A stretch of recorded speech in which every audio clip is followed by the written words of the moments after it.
Welcome to another week of Ether Raids. We are in light season, and what's going on? We start off this week against Bruno, and we're using our team here that you've pretty much become familiar with to some extent. We got Ninja Lucina with Golveg with someone else to actually blow stuff up. It's not not a lot of changes here, but it still does the job very, very well, and that's pretty much what we're going to do for the majority of this season. I mean, why change it if it's not broken? If it's not broken, don't fix it. So that's pretty much the philosophy here. And we have started off with a doozy here in terms of just the complexity of just a lot of stuff, going on in this defense here. Whenever I see Loki, man, she just makes my head hurt because a lot of the stuff that I do focuses on debuffs, status effects, and she just kind of eliminates that to a large extent. I've been trying to fix the Ike team because I am going to be using that this week, Desert Ike, so that he doesn't get stopped by Loki. So that's something that I'm working on. I'll pop it out at some point this week and you'll get to see that in action, but right now it just wasn't ready yet. I just finished building my defenses after like 2 hours after reset, so I'm starting a bit late this week, but we got queued into a rather decent defense here, and I'm just taking my time, just making sure that I set up properly in terms of just making sure that the debuffs and the effects and everything don't infect me in the worst possible way. It's kind of annoying that every unit now just comes with a status effect. It's very rare that there isn't a unit that comes out with a status. I think, did Claude have anything? No, well, that's his C skill that gave out Incited. I don't think he didn't give out any status buffs. He got them to himself, but he didn't give them out. And man, we do need a few more units like that just don't come with status effects right off the bat.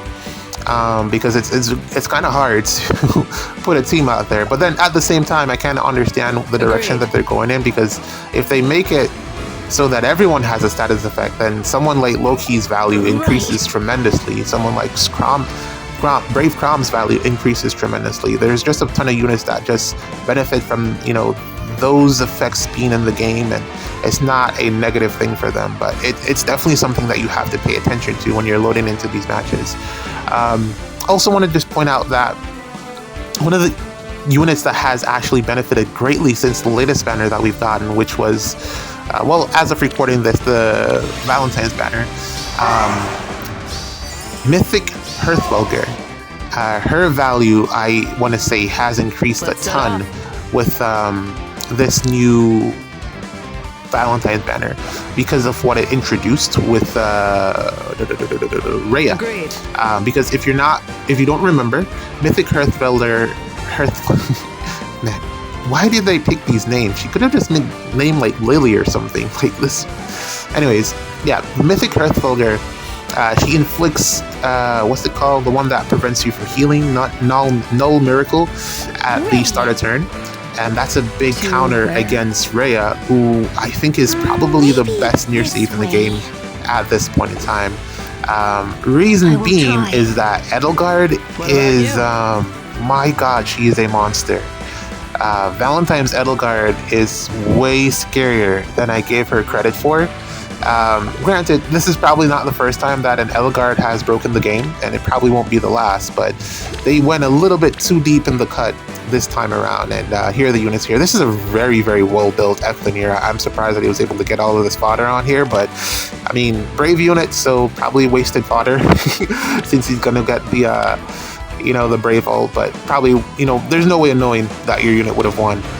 So, it is what it is. Similar Gatry to mine, and then we got off-season units, plus Sigurd, plus Loki, plus Celica, who I've been seeing do some amount of work, especially on Ather teams, just because of the havoc that he creates. So it gives her an opportunity to actually do something.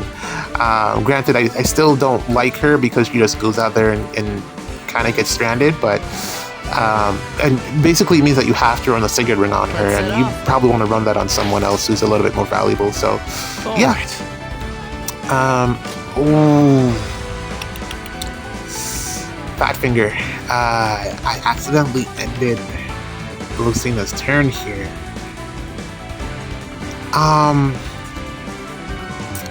This changes things. This changes everything. I'm gonna have to. How do I? Because I wanted to swap there, but I. Oh, you survive. Okay, that's good. Gatry not killing. That's okay. Yeah, I wanted to swap there, but I accidentally ended turn, and that is not great for me because I kind of had this planned out to almost a T. So I don't know. Maybe this is for the best, or maybe this is just the end. I was gonna dance with Peony first, but I think I have to use Plumeria's dance instead since she has the Sigurd ring. No one has Kanto yet aside from her, and that would allow her to move. It's a little bit more flexible in terms of just positioning, and also it could potentially allow me to step on that trap, which is kind of what I wanted to do. This team, granted, there's just so many ways to play around it, but having a dagger unit with disarm trap would probably be a great boon for this team, but I currently just don't have a immediate need for it. It would probably be to replace Bridget if that time ever did come, but I don't think I'm going to be doing that at any time soon. Or maybe even Triandra, but having the extra dancers here is actually helping me out a ton. Yeah, I think I'm gonna leave her on the trap and just test out this trap. I think this one is the fake one just because melee threats are so big right now and this person doesn't have a near save. So I think this is a fake trap, but I still just want to clear my my mind here because what I can do is swap with Lucina and gain access to that spot because I haven't swapped with Lucina because I fat fingered it. So yeah, this should fix that problem, and everything else should be fine afterward. It's just that I wasted my dance a little bit earlier than I intend. I used my dance a bit earlier than I intended. This dance was intended to be the backup dance if I did need it, because she has pass. Yeah, we're gonna do this, then dance Bridget, and then figure out from there. The only unit that I really got to take out is the Jimbro because he has barricade, and once we get that off the board, then Golvig will be a lot more mobile and be able to clear the remaining units. Again, just better than Claude. I don't know. Yeah, just better than Claude. And also, she's just not taking any damage here, which is great. But I think I'm pretty sure now in terms of which traps are real and which are fake. Just by this, and then it looks like we should be able to get the KO on Gatry with Lucina, I think. Since Golvig isn't dying, then it's usually an indication that Lucina should be able to get the KO with the quad. So I'm going to do that. Originally, what I wanted to do with this team is to... Well, I don't know if she's still there. I got to double check. Is to have Ira be the one that pops out because I get the extra action that way. So I don't remember who comes out of that circle. Maybe we'll see if we get far enough in, but yeah, as of right now, I can't remember. But going back to what I was talking about before I almost ruined things here, Mythic Hearthvelger, I feel like, has increased tremendously in value because of her null miracle effect that she inflicts, especially for light season. To start off with, this is the first season that Rhea had, well, I guess you kind of had access to her for the back half of Astra Anima season, the last one that we had, but this one is really going to be the first one that Rhea is going to have her full debut. So having some type of options to neutralize that miracle effect is going to really work out in your favor. Otherwise, you're just going to have to sit there and tank stuff, or depend on Brave hits to take out saves. And I mean, yeah, Brave is pretty common in the game right now, so you probably won't have a lot of trouble with that. But having Fatal Smoke is back on the table as being something that's important, which is not something that I expected from this Valentine's banner. It's really interesting how Fatal Smoke is just swinging in and out of the meta. In the past, at least year, 2 years, it's just been in and out of the meta. It was Ike, and now we're back in with Rhea. So, really interesting skill there. It feels like it falls off a cliff completely when it's not you know, good, but when it's good, it's just win or lose type of good. It's that good to have it around. And they have been splashing it on a few more units lately as a support effect, and I think there's benefit to that, especially because the units that it's on, Ather and Hertzfelger in particular, are very, very powerful units. So it'll work into exactly what you're trying to do. So you have one on offense and one on defense, respective seasons, just to give you some amount of coverage, and then you gotta figure out the rest on your own to some degree. I do have a few copies of it left. Not ready to particularly splash Fatal Smoke 4 on anyone just yet. I have it on Gununga Gap because apparently she loves. I think I have her at like +7, which is crazy because I never actually pulled for her, and I don't even know what to do with her at the moment because she just does like no damage. I could change her weapon, but then she doesn't really have a ton of damage reduction to speak of. So giving her like the Johanna dagger isn't the best idea in the world. Sly knife probably, but I don't know. Like I'm kind of like doubling, like. I'm not 100% certain of what to do with her B skill because it does inflict flash, and I really like that. It helps out with her just being able to initiate into things, but then also if she's doing 0 damage, which is what she does the majority of the time, then having flash, I don't really know if it matters or not, aside from her just being a support bot. So I don't know. Gununga Gap is an interesting rearmed unit, to say the least. There's a lot of pieces there that could potentially work out if you... There's a lot of directions that you could build her in, is probably what I should say. But overall, I think what she really needs, what you'd really like her to do is kill stuff, and we just don't have the dagger skills available to get her to do that. And she'd also need some type of Kanto. Yeah, don't want her. Well, I guess you could probably run, but then that's a competitive slot, the C slot as well. Because, of course, Fatal Smoke 4 in comparison to Lookout Force, so having her have that mobility for Lookout Force versus Fatal Smoke, it's a difficult trade-off to make. So, I don't know, maybe it's time to bring her back and see what she can actually do if you invest in her just a little bit. Because, again, she has so much potential in terms of what she can do, that it may be worth giving her a run. Just a thought. If you have her in your barracks, you know, maybe you can have some luck with that. I think I figured this out in terms of what I'm going to be doing to clear this. I think what I'll do is have Rune warp up. Careful not to burn. Oh, but I've also, like, problem. I've forgotten if that trap is real or not. I know the gravity one is real, but the other one, I forgot if I stepped on the real one or not. So now I don't know.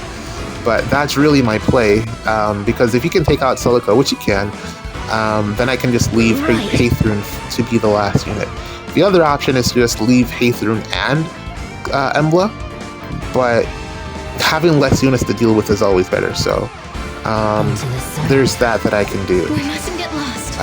Yeah, I'm going to take Embla here, just going to do this, because I still got my dual button active, and then we'll just figure out what it is with that trap. I mean, if we lose, we lose. I mean, it's a good match. This was a really good defense to start off the week with.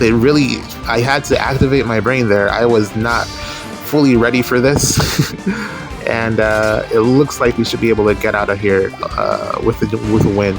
Interesting. What now? Another defense that did not have a single dual unit, and it's an interesting increase in terms of the number of times that I'm running into this, primarily because the dual units that we have, there's no good range dual unit. Am I right in saying that? Ready. The dual units that we have are infantry and armors. Those are the ones that are currently really good. I guess you could revive dual Leon. He still has somewhat of a place in the meta. You can just revive him without really lucky on that trap there. If it was fake, if it was real, it would have been GG's, but you know, worked out in my favor there. Yeah, you could potentially revive dual Leon and get some mileage out of him, but I don't know, man. Aside from that, there really just aren't that many great dual units that are ranged. I'd really love to get Sanaki back into the meta, but she's such a confusing unit. Debuffs are really the whole thing that she works off of, and I mean, for as many debuffs as we have currently, she still just doesn't do enough damage because there's so much flat DR. So she's a really interesting case, but I really do like her, and I'd be interested to see her getting like some type of resurgence in the meta, like, you know, so many other units have been doing recently, like your Lumeras, stuff like that. Yeah, I'd love to see Sanaki get some type of boost back. What about you? But yeah, no dual unit. Most of the duos that we have are Armors, Fjorm, Rhea, What now? Nagi, Byleth to some extent, still fairly usable on defense, I see. depending on the investment and build. Yeah, will try. most of the dual units are armored, and then we have dual Alir as well to round off the bunch that we've got recently. Hathrun is another one, but I don't really put her, like, it's really kind of difficult for her on defense. I really feel like that version of Hathrun's is probably more favorable for offense. For defense, you'd rather have the bulk of Mythic Hathrun, just because she's a little bit more difficult to get through melee range, as well as 2 range as well. She can be really tanky, which is a huge difference between her and the New Year's version. I guess you could give the New Year's version Laguzran 4 and do okay there, but still, it's not the greatest. Yeah, you'd just rather have the Mythic version of Hathrun instead. So not a lot of great dual units, but I mean, I feel like there's one around the corner waiting to happen, and we just got to give it some more time. And we'll be sorry that we ever, you know, wish for one to come about. But this one's cleared. Got to give Bridget some love here. Let her get the final KO. She has not failed me yet. Hopefully we see some more of her this week. GG's.